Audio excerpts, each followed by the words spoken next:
আগামী দিনে ইনশাল্লাহ আমরা বাংলাদেশে বিপুল চীনা বিনিয়োগ দেখব এবং যার ফলে এই বাণিজ্য ঘাটতির একটা বিপরীত চিত্রের দিকে আমরা হাঁটবো।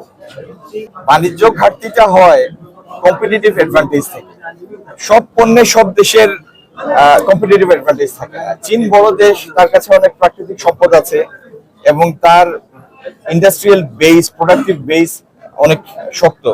সেই কারণে শুধু বাংলাদেশের সাথে না, পৃথিবীর বেশিরভাগ দেশের সাথেই তার দ্বিপক্ষীয় বাণিজ্য উদ্বৃত্তটা তাদের পক্ষে। যে কারণে চাইনিজ এক্সপোর্টের পরিমাণ এখন 3 ট্রিলিয়নের উপরে এবং একটা বিরাট উদ্বৃত্ত থাকে। বাংলাদেশের থেকে চীনে রপ্তানি বাড়ানোর জন্য আমাদের যে স্ট্র্যাটেজি, চীন ইতিমধ্যে কিন্তু আমাদের সব পণ্যে শুল্কমুক্ত করে দিয়েছে, জিরো। সুতরাং আমাদের কাছে একটাই সম্ভাব্য উপায়, যে উপায়টা আমরা অবলম্বন করতে চাই, সেটি হচ্ছে বাংলাদেশে বেশি বেশি করে চাইনিজ বিনিয়োগ আকর্ষণ করা। এবং আপনারা জানেন কিছুদিন আগেই মন্ত্রিসভায় পাশ হয়েছে একটি চাইনিজ ইপিজেড করার জন্য, শিল্প এলাকার চাইনিজ বিনিয়োগকারীদের জন্য একটি বড়, বেশ 800 একরের একটি শিল্প পার্ক চট্টগ্রামের আনোয়ারায়।